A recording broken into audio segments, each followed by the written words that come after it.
Welcome back once again नाज़रीन। शहर में वक्तन फ़वक्तन बारिशों का सिलसिला भी जारी है। मानसून का ये जो स्पेल है इसमें हम देख रहे हैं कि हैवी बारिश हो रही हैं। ऐसे में रिस्क फैक्टर ज़्यादा है। मौजूदा आपके सामने रावी की भी सूरत हाल है, तो बहुत ज़रूरी है कि ख़ास तौर पर जो लोग ख़तरे में इस टाइम हैं उनका ख्याल रखा जाए, वो लोग जो कि कैंप्स में हैं उनका ख्याल रखा जाए। तो ख़ास तौर पर हम यहाँ पे रूडा को ज़रूर अप्रिशिएट करना चाहेंगे जिनकी तरफ से इमदादी सरगर्मियों का सिलसिला सिचुएशन को देखते हुए तेज़ किया जा रहा है। और ये नहीं कि रोज़ाना की बुनियाद पर वहाँ जाया जा रहा है, लोगों की इमदाद की जा रही है, देखा जा रहा है कि किस तरह से उनको जो है किन चीज़ों की ज़रूरत है उसके अकॉर्डिंग जो है उनकी हेल्प की जा रही है। अब मैटर ये करता है कि अब मौजूदा सूरत हाल को देखते हुए अभी जो काम कर रहे हैं वो तो ठीक है, वो उस पर भी रोशनी डालेंगे, बट आगे की प्लानिंग क्या है वो बहुत मैटर करती है। Deputy director special initiative RUDA Mauzam Ali साहब ने भी ज्वाइन किया। अस्सलाम वालेकुम। वालेकुम अस्सलाम। Thank you so much. अभी हालिया सूरत हाल हम पहले डिस्कस कर लेते हैं। बारिशें हो रही हैं और ये मानसून का ये वाला जो पहले इसमें बारिश की कम प्रेडिक्शन की जाती है, हो ज़्यादा जाती है, आपको पता ही नहीं चलता। ओवरऑल मानसून में यही देखा जाता है। इमदादी सरगर्मियाँ तेज़ होनी चाहिए, किस तरह से काम हो रहा है? Thank you very much madam for the invitation. हम लोग जो रूडा का स्पेशल इनिशिएटिव डिपार्टमेंट है, हमारी कोशिश यही है कि हम जो रूडा की पीपल साइड है, ह्यूमन साइड है, उसको भी उतनी इम्पोर्टेंस दें जितनी हमारी डेवलपमेंट साइड है। तो उस सिलसिले में हम लोगों ने जैसे ही हमें पता चला कि सैलाब आया, डेवस्टेशन स्टार्ट हुई, डैमेज शुरू हुआ, तो हम लोगों की जो CSR डिपार्टमेंट है, हम लोगों की टीम एक्टिव हो गई। हम लोगों ने यही प्लान किया कि हम लोग जाके इन पर्सन देख कर आएंगे कि पहले अफेक्टेड एरियाज़ कौन कौन से हैं और वहाँ पे जो कैंप्स लगे हुए हैं वो कैंप्स की क्या सिचुएशन है। तो जब हम लोग वहाँ पे गए, हमने पहले फ़र्रुखाबाद का कैंप विज़िट किया, फिर तलत पार्क का कैंप विज़िट किया, फिर जो मुल्तान रोड के ऊपर थीम पार्क के पास जो कैंप्स लगे हुए थे हम लोगों ने वहाँ पे विज़िट किया। And I was very glad to see that कि जो अरेंजमेंट्स थे वो बड़े अच्छे इस तरह से भी हुए थे कि वहाँ पे ऑन ग्राउंड डॉक्टर्स मौजूद थे, वहाँ पे सरप्लस मेडिसिन्स मौजूद थी, वहाँ पे सिक्योरिटी मौजूद थी, वहाँ पे पुलिस मौजूद थी, वहाँ पे NGOs को एक्सेस दी जा रही थी कि NGOs आके अपना काम करें। मतलब हम ये नहीं कह सकते कि उनको बिल्कुल अकेला नहीं, अनअटेंडेड नहीं था, मतलब ऑन ग्राउंड रियलिटी जो मैंने देखा। और वहाँ पे जो सबसे मुझे एक अच्छा फैक्टर नज़र आया कि वहाँ पे ना उनके रहने के लिए चीज़ों का बंदोबस्त था, उनके लिए फूड अरेंजमेंट्स थे, उनके लिए वाटर अरेंजमेंट्स थे, वहाँ पे बच्चों के लिए मिल्क का अरेंजमेंट था, एग्जिस्ट करा। बट जब हमने थोड़ा सा मज़ीद हमने कहा कि हम लोग जो डोनेशंस, फॉर एग्जांपल लोग डोनेशंस में खाने का बंदोबस्त शुरू कर देते हैं, खुश्क राशन का बंदोबस्त शुरू कर, तो हमने सोचा कि क्यों ना कैंप्स को विज़िट करके वो चीज़ें जो लोगों को एक्चुअली चाहिए उनका अरेंजमेंट क्यों ना ऑलरेडी जो चीज़ें हैं वो सरप्लस ना हो जाएँ, रिसोर्सेज वेस्ट ना होने शुरू हो जाएँ। सो हम लोग ने जब देखा तो वहाँ पे हमें पता चला कि वहाँ पे जैसे पिलोज़ हैं वो नहीं थे वहाँ पे क्विल्ट्स जो रज़ाइयाँ होती हैं या गर्म कपड़े, खेस चादर वगैरह जो थी, बेडशीट्स नहीं थी, पर्दों का इंतज़ाम नहीं था, विमेन सैनिटेशन किट्स नहीं थी, पैम्पर्स नहीं थे बच्चों के। तो फिर हम लोगों ने क्या किया कि हम लोगों ने पहले कलेक्शन ऑफ डेटा की कि कहाँ पे किस चीज़ की रिक्वायरमेंट है। हमने फिर उसको अपने पर्सनल डोनर्स, पर्सनल कनेक्शंस को यूज़ करते हुए हम लोगों ने एफर्ट की कि ये डोनेशंस हम लोगों कैसा रिस्पांस रहता है लोगों का जब आप, ऑब्वियसली ये तो स्ट्रगल आपकी है ना, आप डोनर्स ढूंढे। तो मैंने तो कोविड में देखा है लोग डोनेशन किस तरह से दिल खोल कर करते हैं डोनेट, तो मुश्किल तो नहीं होती डोनर्स ढूंढने में? नहीं, जब हम इस्टेब्लिश करते हैं ना कि we are actually doing it for the people, क्योंकि मैंने टू माई सरप्राइज जब मैं कैंप्स विज़िट किया, खैमे लगे होते, खैमा बस्तियाँ टाइप बनी हुई थी। अब वो खैमों में वज़ादार किस्म की ख़वातीन, पर्दे वाली ख़वातीन, पढ़ी लिखी ख़वातीन वहाँ पे रहने पे मजबूर थी। तो जब हम लोगों को पिच करते हैं ना, हम लोग उस पिच करने में हमारा जो मेन पर्पस होता है, क्योंकि लोग सेंस कर लेते हैं, आजकल लोग इतने स्मार्ट हैं, डोनर जिसने पैसा निकालना होता है वो समझदार होता है। तो जब हम उनको पिच करते हैं, उनको बताते हैं कि ये वहाँ पे एक्चुअल पिक्चर्स हैं, हम लोगों से टेस्टिमोनियल्स रिकॉर्ड करते हैं कि उनसे क्या, क्योंकि जो हम कोई भी चीज़ अपने से बना के नहीं बता देते कि जी ये ऐसे है, ये ऐसे है। वी हैव द रिकॉर्डिंग्स कि हम लोगों ने लोगों से इंटरेक्ट किया, बात की उनकी परमिशन से कि हम वो डोनर्स तक पहुँचाएँ। और जब डोनर्स ने देखा तो वाकई दे फेल्ट कि they need support from their side, और we got a very good response अल्हम्दुलिल्लाह। लोगों ने डोनेट किया, इन काइंड भी किया, मतलब उन्होंने ये भी कहा कि जहाँ पे ज़रूरत पड़ती है ख़ुद भी विज़िट वो उन लोगों ने किया, ख़ुद से भी लोगों की हेल्प आउट की। सो वी आर गेटिंग अल्हम्दुलिल्लाह वेरी गुड रिस्पांस। अच्छा, बुनियादी ज़रूरतें हैं ना, जिसमें आपको 3 वक्त का खाना भी चाहिए, वहाँ पर बच्चों के लिए भी बार बार ऑब्वियसली दिन रात हमें जो घर में चीज़ों की ज़रूरत होती है, सब चीज़ें वहाँ पर पहुँचाई जा रही हैं? पहुँचाई जा रही हैं। सिर्फ मुझे एक चीज़ की कमी जो महसूस हुई थी वो ये हुई थी कि वहाँ पे जो कैंप के लोग हैं उसके साथ साथ और लोग जो इधर उधर रहने वाले और गुजर बसर वाले लोग थे ना, वो उधर आके तो वो उनके रिसोर्सेज को यूज़ कर रहे थे। अच्छा। जैसे फॉर एग्जांपल कि वो खाने की लाइन में भी लोग लगे हुए हैं, showing them that they are affectees but they were not actually affectees. फिर एक जगह हमने देखा तलत पार्क के एरिया में, हम लोगों ने ये नोटिस किया कि वहाँ पे जो झुग्गियों वाले थे वो उन्होंने अपनी झुग्गियाँ थोड़ा सा जो अफेक्टेड एरिया था उससे शुरू में मूव कर ली थी। उससे ये होता था कि जो इमदाद जाती थी वो उनको आगे जाने ही नहीं देते थे, क्योंकि जो उस तलत पार्क में आगे जाके कुछ ऐसी घर थे वो लोग उस एरिया को छोड़ना नहीं चाह रहे थे। वो लोग चाहते थे कि हमारे घरों में रात को चोरियां ना हो, क्योंकि उन्होंने बताया था कि रात को ना लोग अपने इर्द गिर्द ट्यूब बांध के तो वो ना तैर के चले जाते थे और उनके घरों से सामान चोरी कर लेते थे। तो वो कहते थे कि हम लोग एक तरह से रखवाली ही कर रहे हैं अपने घरों की, वो वहाँ से नहीं जाना चाहते थे। अब वो थोड़ा सा आगे थे, तो झुग्गी वालों ने क्या किया, अपनी झुग्गियाँ शुरू में शिफ्ट कर ली, तो जो इमदाद आती थी, जो हेल्प आती थी, वो अपने आप को अफेक्टीव शो करके तो वो उनसे वो चीज़ें रिसीव कर रहे थे। तो वहाँ पर हम लोगों ने, जो वहाँ पर एडमिनिस्ट्रेशन थी, उन लोगों को हमने नोटिफाई किया कि आप लोग जब भी इमदाद लेकर जाएँ तो आप इस पॉइंट तक नहीं, इससे आगे वाले पॉइंट तक जाके देखें, वहाँ पर भी लोग बैठे हैं, वहाँ पे भी फैमिलीज़ बैठी हुई हैं, उनको भी कंसिडर करें। सो आई बिलीव कि ये डिफ़िकल्ट टाइम्स में लोगों को कम से कम अपनी रिस्पॉन्सिबिलिटी ये समझनी चाहिए कि जो लोग अफेक्टीज़ नहीं हैं वो कम से कम इस क्यू में शामिल ना हों, और वो उन लोगों तक इमदाद पहुंचने में इंसानियत का भी तकाजा है, हमें इन चीज़ों का खुद ब खुद ख्याल रखना चाहिए। हम महफूज हैं, अल्लाह ताला का इस पे शुक्र अदा करें, जिन लोगों को ज़रूरत है उन तक ये सामान पहुंचने दें। सो रूडा ने क्या अपनी एक प्रॉपर टीम डेजिग्नेट कर दी है कि जिन्होंने, ऑब्वियसली आपके डिफरेंट डिपार्टमेंट्स हैं, तो एक टीम को क्या ये टास्क दे दिया है? अच्छा, हमारा जो डिपार्टमेंट है ना, special initiative CSR and diversity, उसका बेसिकली काम ही ये है। सो इट्स नॉट कि हमने अभी ये सैलाब है और ये टीम डेजिग्नेट कर दी। सो ये वाली टीम की रिस्पॉन्सिबिलिटी ही ये है कि हम लोगों ने रूडा में जो इससे स्पेशल इनिशिएटिव्स होते हैं, जैसे लो कॉस्ट हाउसिंग का प्रोजेक्ट हो गया, या जिस तरह से अगर कोई नेचुरल क्लैमिटी आ जाती है उसके ऊपर हमारा क्या रिस्पांस होना चाहिए, लोगों को हेल्प आउट करना, लोगों को रीच आउट करना, support and help and relief लोगों तक पहुंचाना, और उसके अलावा से कॉजेज़ के लिए जैसे विलेज अपलिफ्ट प्रोग्राम है, तो उसमें हम लोग डिफरेंट ऑर्गेनाइजेशंस एंड NGOs को, यूनाइटेड नेशंस की पार्टीज़ को, बॉडीज़ को हम लोग एंगेज करते हैं ताकि इनकी अपलिफ्टमेंट हो सके। सो हमारा ये थ्रू आउट सरगर्म रहता है। तो इट्स नॉट लाइक कि हमने अभी ये रिस्पांस टीम बनाई है, ये एग्जिस्ट करती है और अभी बेस्ड ऑन द सिचुएशन हम लोग इसके ऊपर काम कर रहे हैं। ठीक है, अभी तो जो जिस काम की ज़रूरत है वो बहुत अच्छे तरीके से किया जा रहा है कि आपने उनकी हेल्प करनी है, रिलीफ के लिए आप जो कुछ कर सकते हैं। इसके बाद जो काम है वो ज़्यादा मेरे ख्याल से डिफ़िकल्ट है, so उसके लिए क्या प्लानिंग है? अभी तो फ़िलहाल ये कि अभी एट दिस पॉइंट जो क्योंकि अब ऐसा टाइम हो चुका है कि हम समझते हैं कि अब लोगों के वापस जाने का टाइम आ रहा है जी। लेकिन still they need support, they need moral support, they need pat on their shoulder कि जी we are with you, we are standing with you, we are trying कि जो आपके मसले मसाइल है।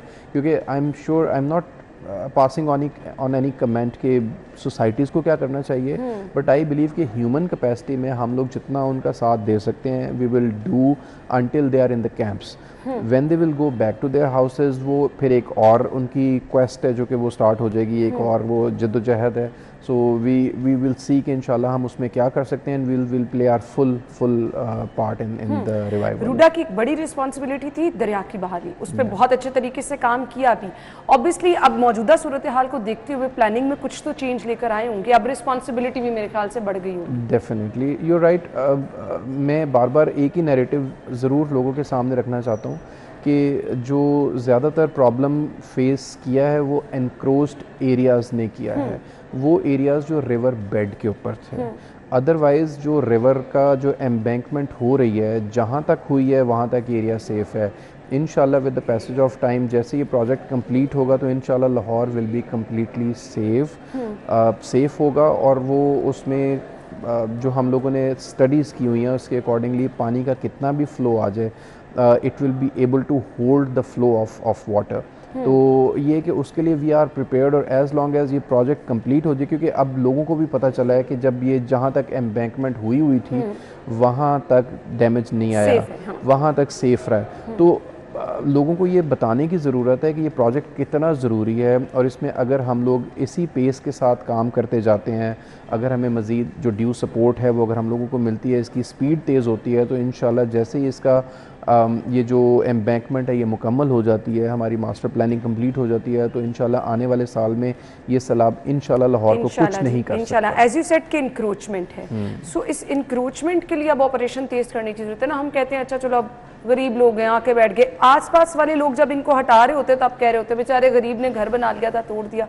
अब हमें इसको भी चेंज करना है ना। योर प्रॉब्लम ये नहीं है कि देखें एनक्रोचमेंट जो है ना, मैंने जैसे अभी आपसे प्रोग्राम शुरू होने से पहले मैं आपसे डिस्कस कर रहा था, वो ये था कि एनक्रोचमेंट इस तरह से होती है कि लोग पहले आए, फिर उन्होंने देखा हमें 10-15 दिन तक 1 महीने तक किसी ने नहीं हटाया, फिर वो मवेशी जानवर ले आए, फिर कहीं से ईंटें इकट्ठी करके लेकर आए, फिर कमरा बना लिया, अच्छा, फिर उन्होंने सीमेंट कर लिया, फिर लोगों ने देखा देखी ना हुई, फिर तो वो वहाँ रहेगी ना, तो वो फिर वहाँ रहे। अब प्रॉब्लम वही आके आ जाती है। देखें हम लोग एक लेवल तक it's a huge project, it's a mega project, whatever we can do in our capacity we are doing that, but बाज़ औक़ात ये चीज़ें होती हैं कि जो बियॉन्ड सर्टन थिंग्स चली जाती हैं।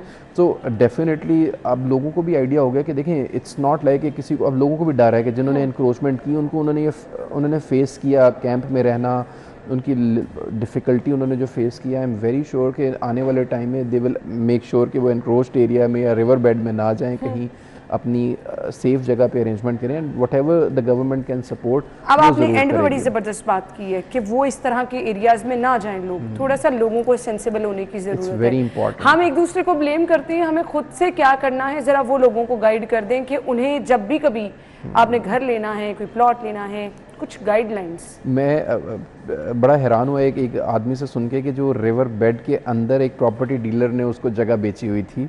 अच्छा। 2 मरले का घर था, और ही सेड कि मेरी सारी ज़िंदगी की जमा पूंजी 8 लाख रुपए मैंने दे के मैंने कहीं से इसको कंस्ट्रक्ट किया, और वो सारा मेरा घर डैमेज हो गया।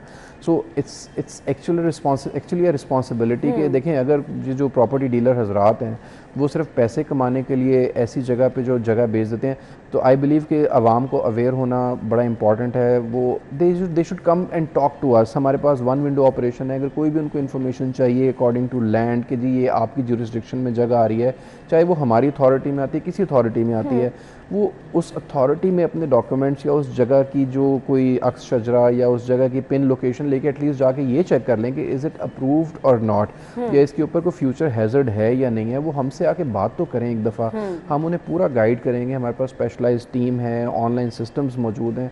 तो हम यही चाहेंगे कि लोग कम से कम हमसे एक दफ़ा बात करें, हमसे पूछें, रादर देन कि ये उन लोगों पे ट्रस्ट कर लेते हैं जो और एक जगह से मत वेरिफिकेशन ले, 2-3 जगह पे जाएं, क्योंकि आप अपनी ज़िंदगी भर की जमा और ऑथेंटिक सोर्स पे जाएं, गवर्नमेंट के पास जाएं कि ये हमारी, हम यहाँ पे वो इंटरेस्टेड हैं जगह खरीदने के लिए, हमें गाइडलाइंस दी जाएं। अगर हमारी तरफ से वो जगह पास होती है, बिल्कुल वो हमारा पूरा डिपार्टमेंट है, they can come, open door policy है, उसमें कोई इस तरह का नहीं है वॉक इन आप 9 बजे से लेके 5 बजे तक एनी टाइम, कुछ नहीं है। We are all from the corporate side, और हमारा वर्किंग स्टाइल भी इस तरह से है कि वहाँ पे हमारे पास एडिक्वेट स्टाफ है, सफिशिएंट स्टाफ है कि आपकी क्यूरीज वगैरह जो है उसको हम एड्रेस करते हैं। चलिए जी, ये तो दरवाजे आपके लिए खुले हैं, हमारे तक आए तो सही आप। बिल्कुल, ये अब आप पे डिपेंड करता है कि आपने किस तरह से इन चीज़ों को, अभी इन चीज़ों से सीख लेंगे तो बहुत सारे लोग बच जाएंगे, अदरवाइज यहाँ पे तो मैं कहती हूँ लूट रहे हैं लोग, और आराम से इतने सादा लोग हैं कि उनके हत्थे भी चढ़ जाते हैं। थैंक यू सो मच, आपके टाइम का बहुत बहुत शुक्रिया एंड गुड लक। हम ब्रेक के बाद आपको ज्वाइन करेंगे जी।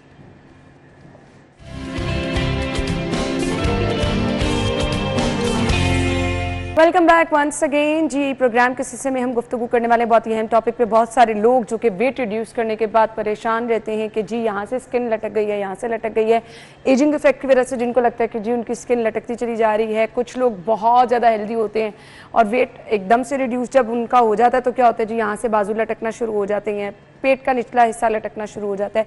सो इसके लिए क्या करना है जी, उस पर भी बात करेंगे। और बहुत सारे लोग हम देखते हैं कि जी दुबला पतला दिखने के लिए बहुत सारे फिटर्स, बेल्ट्स और ये चीज़ें बांधना शुरू कर देते हैं। तो ये प्रैक्टिस कैसी है जी? सुनते हैं हम तो अक्सर ये भी सुनते हैं कि उससे भी आपकी स्किन लटक जाती है, ढिलक जाती है, तो क्या करना है? हमारे साथ डर्मेटोलॉजिस्ट डॉक्टर अरीज मौजूद हैं, उन्हें वेलकम करेंगे। अस्सलाम वालेकुम डॉक्टर साहब। वालेकुम अस्सलाम। कैसी हैं आप? अल्हम्दुलिल्लाह, आप सुनाएं। बिल्कुल ठीक ठाक, thank you so much. Weight कम करना सबको आजकल तो इसका शौक आ रहा है।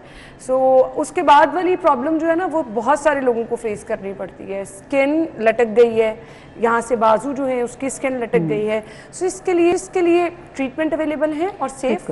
बिल्कुल। अच्छा, अब आजकल आपने बहुत ज़्यादा इंजेक्शंस का सुना होगा कि, और अब तो ये हो गया कि लोग घर में भी लगा रहे हैं क्योंकि बगैर किसी सुपरविजन के, और आपका वेट वो होता है कि जी 8 kg गिरा लिया 1 महीने में, बहुत तेज़ी से लोग गिरा लेते हैं। जल्दी गिर जाता है। हाँ, उसमें अगर आप देखिए, आप अनअटेंडेड कोई भी चीज़ करेंगे तो उसमें आप कोई भी प्रॉब्लम ले सकते हैं। जब हमारे पास पेशेंट आते हैं जिनको, और एक तो स्पेसिफिक को कुछ पेशेंट होते हैं जिनको हम डालते हैं क्योंकि जो प्री डायबिटिक जोन में है या हमें एक सर्टन उनका BMI से ऊपर है तो हमें डेफिनेटली उनको डालना पड़ता है। लेकिन उसमें भी एवरेजली हम 4-5 kg पर मंथ से ऊपर कहते हैं कि आपने कभी भी नहीं गिराना, नहीं तो ये वाले इश्यूज होते हैं। क्योंकि आपकी ज़ाहिर स्किन में एक हद तक इलास्टिसिटी है। अगर आप फर्ज करें फौरन अब ये एक बैलून है, आपने बहुत ज़्यादा फुला दिया, एकदम से उसमें से आपने हवा निकाल दी, वो ज़ाहिर है कि वो इकट्ठा हो जाएगा। अब आप एक नई प्रॉब्लम में पड़ गए हैं, फिर अब आप स्किन एक्ससिजन कहाँ से करवाएंगे? ज़ाहिर बाजुओं के साथ भी यही होगा और फिर वो उसके मार्क्स ज़्यादा बुरे होते हैं। तो हम ये कहते हैं कि आप एक मसले से, ज़ाहिर है मोटापा इटसेल्फ एक बहुत सारी बीमारियों की वजह है, लेकिन जब आप इस तरह के प्रॉब्लम्स में जब शामिल होते हैं तो वो और एक मसला शुरू हो जाता है। एक तो आप कोशिश करें कि 4 से 5 kg से ऊपर आप कभी भी ना करें, और जिस वक्त आप वेट लॉस कर रहे हैं तो आपकी जो डाइट है उसमें प्रोटीन्स का लेवल हाई होना चाहिए। ठीक है। हाई प्रोटीन डाइट पे अगर साथ आप करते हैं तो आमतौर पे ये बहुत ज़्यादा स्किन एकदम से लटकना ये नहीं होता। 40 से नीचे आप खास तौर पे जिस एज में होते हैं, क्योंकि उसमें कोलेजन आपका बहुत अच्छा प्रोड्यूस हो रहा होता है, तो उसमें भी इस तरह के इश्यूज नहीं आ रहे होते। साथ वेट ट्रेनिंग बहुत ज़रूरी है। अगर आप डाइटिंग या सिर्फ शॉर्टकट्स के साथ करेंगे तो ये चीज़ें जहन में रखें कि ये नहीं हो सकता कि आपको प्रॉब्लम्स फेस नहीं करने पड़ेंगे।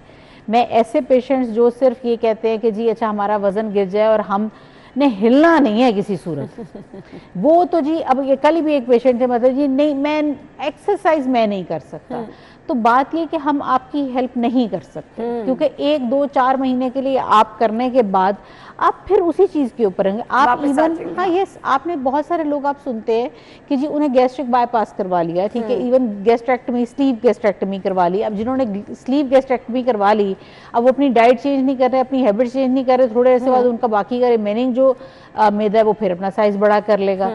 आपने अपनी आदतें बदलनी हैं। अच्छा, अब अगर फ़र्ज़ करें कि आपकी किसी थोड़ी बहुत हद तक है, जिस तरह स्किन लटकी हुई है, तो जिस तरह मैंने बताया कि आपने अपनी प्रोटीन की डाइट आपकी हाई होगी। इसके अलावा कोलेजन को लाजमी शामिल करें। कोलेजन बहुत ज़रूरी है, उसको सुबह ब्रेकफास्ट के बाद लेकर, वो पाउडर फॉर्म में भी अवेलेबल होते हैं, इसके अलावा टेबलेट फॉर्म में भी होते हैं। हाइफू बहुत अच्छा काम करता है स्किन की टाइटनिंग के लिए, रेडियो फ्रीक्वेंसीज बहुत अच्छा काम करती हैं। इसके अलावा आपकी उसके साथ अब जिस तरह मॉर्फियस बहुत इस वक्त फेमस भी है, रेडियो फ्रीक्वेंसी के साथ जब माइक्रोनीडलिंग होती है वो बहुत अच्छी स्किन टाइटनिंग करती है, लेकिन एक हद तक। डॉक्टर साहब, एक तो वेट से जो आप वेट रिड्यूस कर रहे हैं तो उस पर आपको, और एक आपकी एजिंग वाले इफेक्ट में आंखें भी होती है ना, उसके लिए भी यही तमाम प्रोसीजर होते हैं। बिल्कुल बिल्कुल, ये तमाम प्रोसीजर्स बिल्कुल सेफ है, बिल्कुल सेफ है। अगर आप सेफ हाथों में हैं तो ये बहुत इंपॉर्टेंट है। अगर आप सैलून से जाके करवाएंगे तो आप वहाँ से कोई भी प्रॉब्लम डेफिनेटली, आप घर पे ले आते हैं तो आप कहते हैं जी हमने घर पे, मुझे कल पेशेंट बता रही है कि मैं हाइफी को मशीन मैंने खरीद ली है जी। मैं कहा अच्छा जी, अच्छा दूसरों का भी करने लगे। हाँ, मैंने कहा फिर डॉक्टर भी साथ को खरीद लेती, मतलब जहाँ पे हाइपो खरीद ली। अच्छा, कुछ लोगों का प्रेगनेंसी में वेट बहुत ज्यादा गेन हो जाता है, उसके बाद जब उनका भी वेट रिड्यूस होता है उनको भी प्रॉब्लम होती है। अच्छा, एक तो ये कि उसमें आपने देखा होगा स्ट्रेच मार्क्स बहुत ज़्यादा पड़े होते हैं। आप उसको, पहली चीज़ ये होती है कि आप अवॉइड कैसे कर सकते हैं। आपने उस दौरान बहुत ज़्यादा अच्छी ऑयलिंग, मसाज बहुत ज़्यादा स्किन के ऊपर रखना है, क्योंकि जितनी अच्छी वो हाइड्रेटेड होगी उतने आपको स्ट्रेच मार्क्स नहीं पड़ेंगे। अच्छा। लेकिन अगर पड़ जाते हैं तो उसके अंदर भी आपकी जो RF माइक्रोनीडलिंग है वो बहुत अच्छा काम करती है। इसके अलावा फिर नहीं तो हमारे पास CO2 लेज़र होता है, वो भी बहुत अच्छा उसके ऊपर काम करता है। लेकिन आपको ये चीज़ समझने की ज़रूरत है कि अगर आपका वज़न, जिस तरह अगर सपोज़ यू आर एट 130 और अब आप 80 पे फॉल कर रहे हैं, तो वो जो स्किन का गैप है वो बहुत बड़ा है, वो फिर आपको स्किन एक्ससिजन पे जाना है। ठीक है।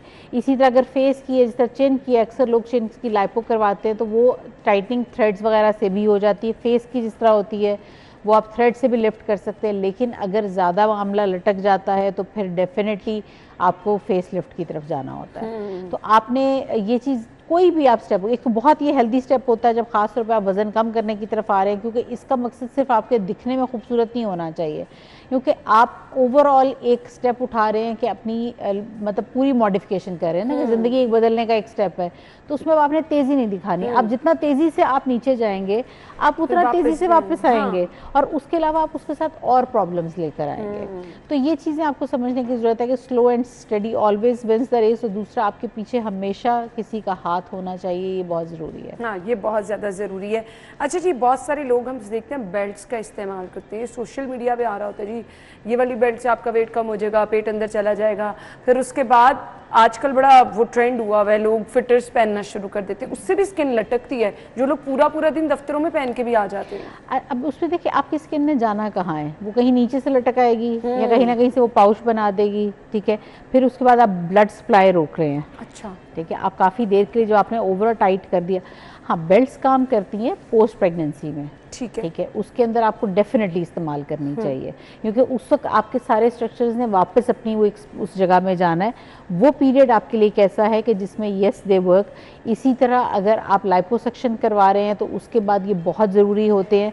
इसी तरह अगर आप टमी टक करवा रहे हैं तो उसके बाद ये बहुत, यानी कि किसी प्रोसीजर के बाद अगर आप कर रहे हैं तो वो डेफिनेटली उसका बहुत हेल्प होती है। लेकिन अदरवाइज जिस आप देखते हैं कि जी वो बेल्ट आ रही है कि जी वो चेन लिफ्ट करेंगे, आप वैसे उसको 100 साल पहन लें, कुछ भी नहीं होगा। लेकिन पोस्ट प्रोसीजर एक चीज़ को पहनने में और वैसे पहनने में बहुत फ़र्क है, ठीक है। आपने जैसा वो पहले वक्तों के अंदर वो आपने देखा होगा कि वो क्रॉसेट सेट्स पहनती थी, वो टाइट करते चले जाते थे, करते चले जाते थे। अब उसमें ऐसे लोगों के अंदर प्रॉब्लम क्या होती थी कि वो स्ट्रक्चर्स आपके ऊपर नीचे मूव होना शुरू हो जाते हैं, आपकी इंटेस्टाइन्स वो नीचे निकलना शुरू हो जाती है, ठीक है। आपकी अल्लाह ने एक स्ट्रक्चर बनाया है, आप उसको एक हद तक कंप्रेस कर सकते हैं, उससे ऊपर नहीं कर सकते। अगर टेम्परेली लेकर आप चाह रहे हैं कि जी आपकी कोई थोड़ी देर के लिए कोई फंक्शन है या इस तरह है, तो ठीक है आप पहन सकते हैं, लेकिन उसको रूटीन बना लेना और अपनी आदतों को ठीक ना करना मैं तो बिल्कुल सजेस्ट नहीं करती। ठीक हो गया। अब हमें करना क्या है?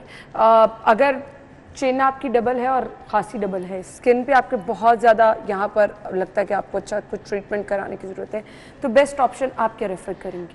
इसमें एज बहुत मैटर करती है। इफ़ यू आर अंडर 30, जैसे हमारे पास अब तो खैर बहुत छोटी एज की बच्चियां आती हैं और उनके साथ भी इशू होता है, क्योंकि PCOS एक बहुत बड़ा मसला है जो कि तकरीबन हमारे यहाँ अनफॉर्चुनेटली 80% बच्चियों को फेस करना पड़ा है। तो उसकी वजह से वज़न बढ़ना और फिर वज़न कम नहीं हो रहा होता। इंसुलिन रेजिस्टेंस का होना वो एक बहुत बड़ी वजह है कि आपका वज़न नहीं कम होने देती। इसके अलावा विटामिन डी की कमी, जो कि एशियंस में बहुत ज़्यादा और ख़ास तौर पर मेल में बहुत कमी होती है। आप पाकिस्तान में तकरीबन अगर आप 100 लोगों का करवाएंगे, 100 मेल का करवाएंगे विटामिन डी का टेस्ट, उसमें से 80-85% का क्रिटिकली लो लेवल पे होगा। और ये भी एक वजह होती है कि आपका वज़न कम नहीं हो रहा होता। तो आप डेफिनेटली डिसहार्ट हो जाते हैं। आप 1 या 2 महीने जिम जाते हैं, फिर आप कहते हैं जी मेरा तो वज़न ही कम नहीं हो रहा, मैं नहीं जाऊँ। तो आपने अपना वर्कअप कंप्लीट करना है। इसीलिए बहुत ज़रूरी ये है कि आपकी डाइट मैनेजमेंट के साथ आपके नीचे सारे जितने भी टेस्ट हैं, लैब्स होना वो बहुत ज़रूरी हैं। उसके बाद जब आप अगर वज़न वाला मामला आपका ठीक है, लेकिन उसके बावजूद आपको कुछ लोगों के जेनेटिक्स में इन्वॉल्व है कि जो उनके चिन पे आता है, वहाँ पर इतने से एरिए के लिए आपका फैट डिसॉल्विंग इंजेक्शंस लग जाते हैं और वो बहुत अच्छा काम करते हैं। उसके साथ हाइफू का कॉम्बिनेशन बहुत ज़बरदस्त कॉम्बिनेशन है, क्योंकि वो आपकी स्किन को लूज़ भी नहीं होने देता। लेकिन डबल चेन के ऊपर थ्रेड्स काम नहीं करते, थ्रेड्स बल्कि कोलेजन प्रोड्यूस करते हैं, तो वो वॉल्यूम और देंगे। तो इसलिए आपने, अगर आपके डबल चिन के मामले के लिए कोई आपको कहता है कि थ्रेड्स करवाएं, तो please don't go for it. उसके लिए सिंपल 2 चीज़ें बहुत अच्छा काम करेंगी, fat dissolving injections plus HIFU का कॉम्बिनेशन, ये बहुत अच्छा काम करेगा। इसी तरह आर्म्स अगर आपके हैं और उसके अंदर बेहतर होता है कि आप वेट लिफ्टिंग कर लें, वो सबसे बेहतर होता है, वो उससे बहुत अच्छे चले जाते हैं। अदरवाइज इतने एरिया पे भी फैट डिसॉल्विंग इंजेक्शन और हाइफू बहुत अच्छा काम करते हैं। लेकिन अगर आपकी बेली है, उस पर अगर आपको कोई भी, मुझे कल एक बंदी आके कह रही थी कि जी फैट डिसॉल्विंग इंजेक्शन जो डॉक्टर ने कहा वो कोई काम नहीं करेंगे, वो स्मॉल एरियाज के लिए। फैट डिसॉल्विंग इंजेक्शन सिर्फ इतने एरिया के लिए काम कर सकता है कि जिस तरह आपकी चिन होगी, कुछ लोगों के बफेलो हम्प होता है जो यहाँ पर बन जाता है, या जिनके आपके आर्म्स आप कह लेंगे बहुत ज़्यादा आर्म्स नहीं है, थोड़े से बस है, इतने के लिए बस फैट डिसॉल्विंग इंजेक्शन काम करते हैं और वो एक सेशन कुछ नहीं करता। ठीक है, अब यहाँ तक तो डॉक्टर साहिबा ने बता दिया कि ये इंजेक्शंस किस तरह से काम करते हैं, बट अब जिन्होंने कहते हैं ना लोअर बेली बहुत ज़्यादा है और फिर ओबेसिटी प्रॉपर है, तो उसके लिए क्या करना है? कुछ लोग बड़े परेशान होते हैं, थाइस बहुत ज़्यादा हैवी है। सो डॉक्टर साहब हमारे साथ मौजूद है, मुझे ब्रेक का कहा जा रहा है, ब्रेक के बाद आएंगे, स्टे विद अस।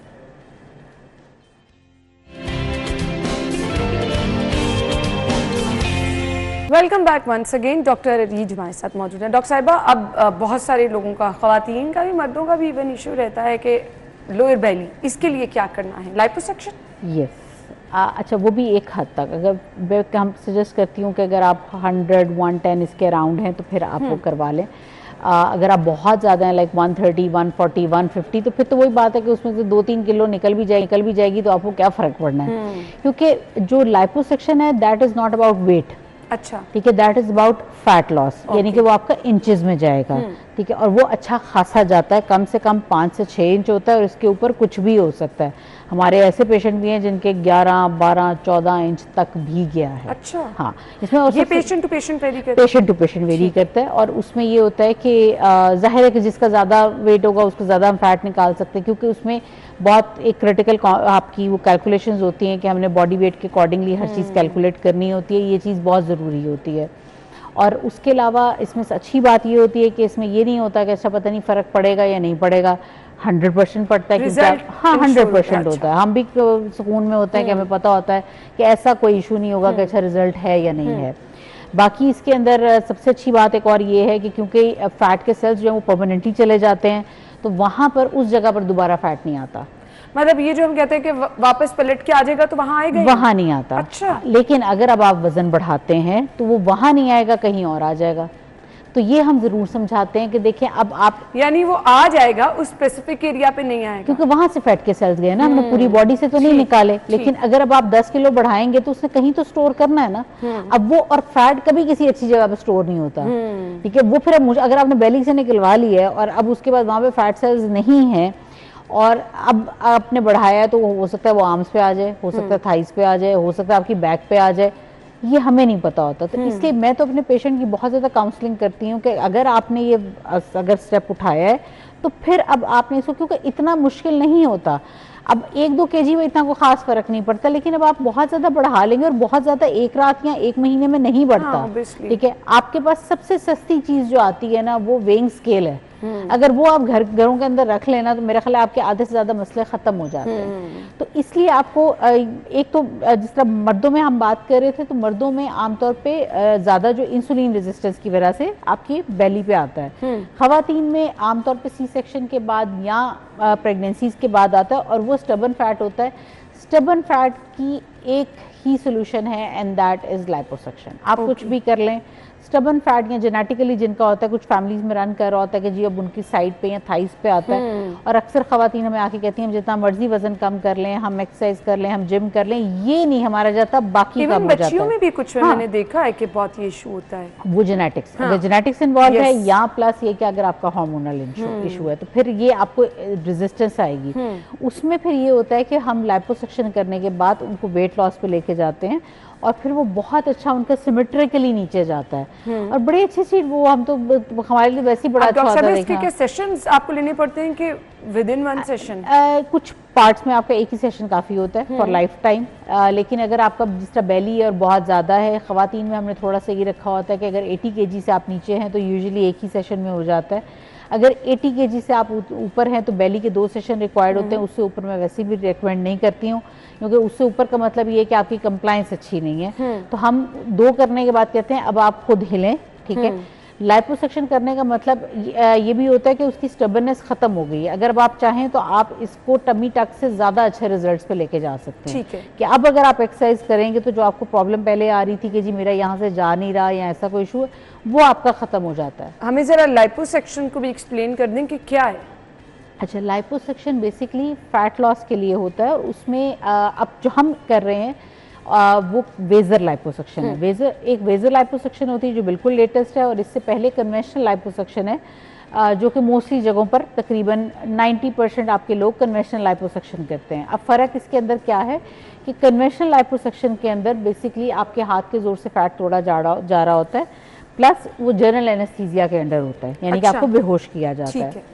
और उसके अलावा उसमें स्टिचेस भी आते हैं, उसका डाउन टाइम ज़्यादा है, यानी कि आपको अपने काम पे वापस जाने में कोई 10-15 दिन लग सकते हैं। रिकवरी ज़रा थोड़ी उसकी स्लो होती है, पेन उसमें ज़रा ज़्यादा होती है, बल्कि काफ़ी ज़्यादा होती है। वेजर लाइपोसक्शन में क्योंकि इसमें वाइब्रेशन और लेज़र रेज होती हैं तो इसमें कोई एग्रेसिवनेस नहीं है। ठीक है। और इसमें बहुत छोटा सा सुराख होता है, जितना आप कह लें कि ये पानी पीने वाला स्ट्रॉ होता है, एंड इट्स नॉट डीप। इसके वो जो पॉइंट्स होते हैं उनको हम स्टिच लगा के बल्कि बंद भी नहीं करते हैं, वो 3 से 4 दिन के अंदर खुद ही बंद हो जाते हैं। अच्छा। और आप अगले दिन से अपने नॉर्मल काम पे जा सकते हैं। आप उसी वक्त करवा के, इसमें कोई जर्नल एनेस्थीसिया नहीं है, नहीं। अच्छा। बिल्कुल भी नहीं। इसमें पेन सिर्फ जो हम स्टार्ट करते हैं वो इंसुलिन की सिरिंज से करते हैं, वो एक प्रिक आपको 3 से 4 जगह पे फील होता है, उसके अलावा इसमें कोई पेन नहीं है। और आप कोई स्टिच नहीं है, कोई बेहोश नहीं हम कह रहे, सिर्फ उतने हिस्से को, हम कमर में भी इंजेक्शन नहीं लगाते, हम बेहोश नहीं कर रहे, कमर में इंजेक्शन नहीं लगा रहे, सिर्फ अगर बेली करनी है तो सिर्फ बेली के एरिया को सुन किया जाएगा। और ट्यूमिसेंट लाइपोसक्शन होती है, यानी कि उसमें लिक्विड डाला जाता है, तो बेसिकली उसमें एब्रेजन भी नहीं होती है। इसका डाउन टाइम इतना कोई खास नहीं है। अगर साइड इफेक्ट्स आप पूछेंगे तो इसके अंदर ब्रूजिंग हो जाती है, जो कि कुछ लोगों के अंदर वो भी 2 से 3 हफ्ते के अंदर खुद ही चली जाती है। लाइपोसक्शन के बाद चाहे आप कन्वेंशनल करवाएं चाहे आप वेजर करवाएं, आपका मसाज मस्ट होता है जो आपने 1 से 1.5 माह, और उसमें कंप्रेशन गारमेंट मस्ट है, वो आपने 1.5 से 2 माह पहनना होता है, क्योंकि उससे स्वेलिंग बड़ी अच्छी सेटल होती है। पीक रिजल्ट 4 से 5 माह में आता है, और इसमें दोबारा उस जगह पे फैट नहीं आता। ठीक है। और अगर किसी की बाजू हैं वो भी की जा सकती है। अगर आप पूछते हैं कि जी बॉडी पार्ट्स कौन कौन से किए जा सकते हैं लाइपोसक्शन, चिन भी की जा सकती है, इसके अलावा आर्म्स हो जाती हैं, बफेलो हम्प हो जाता है, बेली से हो जाता है, लव हैंडल से हो जाता है, थाइस से भी हो जाता है, बैक से भी हो जाता है, और इसके अलावा इन सम केसेस, कुछ खास केसेस के अंदर हम इवन लोअर लेग्स में भी कर लेते हैं, लेकिन उसको हम यूजुअली अवॉइड कर रहे होते हैं। बट इस सब के लिए मैं ये कहूँगी कि अपने डॉक्टर का इंतखाब जो है वो आप सोच समझ के करें, ये कराएं ज़रूर प्रोसीजर। अब ऑब्वियसली इतने ज़बरदस्त लोग बैठे हैं, माहिरीन बैठे हैं, तो इसीलिए बैठे हैं। आप लोग जो कराना चाहते हैं ज़रूर कराएं, बट डॉक्टर का इंतखाब सोच समझ के करें। बाकी आपकी फरमाइश पर हमने उन लोगों की परेशानी हल कर दी है जो कहते हैं कि जी वेट रिड्यूस करने के बाद उनको बहुत ज़्यादा प्रॉब्लम होती है जब उनकी स्किन लटक जाती है, तो उसके लिए डॉक्टर साहब ने बहुत ही अच्छे और खूबसूरत अंदाज में बता दिया। जी डॉक्टर साहब, मैसेज क्या देना चाहेंगे देखने वाले? आप वही बात जो आपने की कि खासतौर पर जब आप प्रोसीजर्स करवा रहे हैं तो उसमें अपने डॉक्टर का इंतखाब बहुत सोच समझ के करें। अगर आप डॉक्टर कोई भी लैब्स के बगैर करवा रहा है तो प्लीज़ आप कभी भी मत जाएं, ये बहुत ज़रूरी है कि आपका कंप्लीट वर्कअप होना बहुत ज़रूरी है। इसलिए उसमें आपके जिस तरह जर्नल टेस्ट होते हैं, आपके हेपेटाइटिस के ख़ास तौर पर HIV के टेस्ट, क्योंकि अक्सर लोग मुझे आके ये कहते हैं कि जी हम फलाने डॉक्टर के पास गए तो उसने तो नहीं हमें कहा, तो ये that is a red flag. दूसरा, आप रियल पेशेंट के रिव्यूज़ ज़रूर लें, उनका काम ज़रूर चेक करें, ये आपका हक है। और उसके अलावा देखिए, prevention is always better than cure. अगर आपका वज़न बढ़ रहा है तो उसको जल्दी देख लें, और उसके नीचे कोई ना कोई वजह होगी। ये मत सोचें कि कोई क्या कह रहा है, हमेशा अपने लिए करें, क्योंकि जो मोटापा है वो तकरीबन 99% बीमारियों की वजह है, और वो आपको कभी भी कोई फ़ायदा नहीं देता। बिल्कुल। तो ये एक आपकी एक रीजनिंग होनी चाहिए कि आप दूसरों को दिखाने के लिए नहीं, लेकिन अपने लिए। आपने तो बात ही खत्म कर दी, आपने क्या मोटे हो ही ना, कुछ कराना नहीं पड़ेगा। Thank you so much. हम ब्रेक के बाद ज्वाइन करते हैं।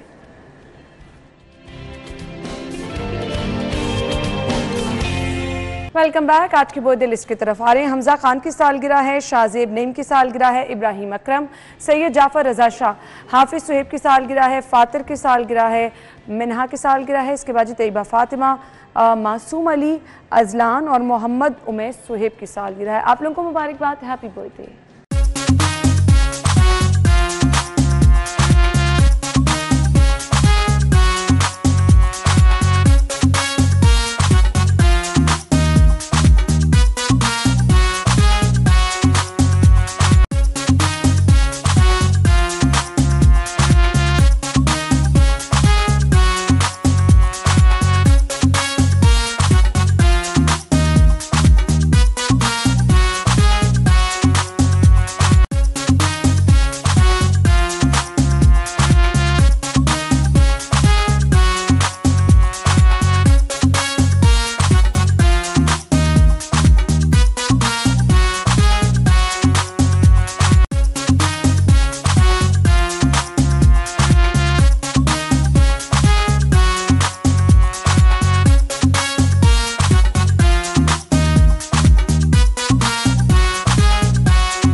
Once again happy birthday. इसी के साथ ही नाज़रीन हमें इजाज़त दीजिए, अपना ख्याल रखिएगा, अल्लाह हाफ़िज़।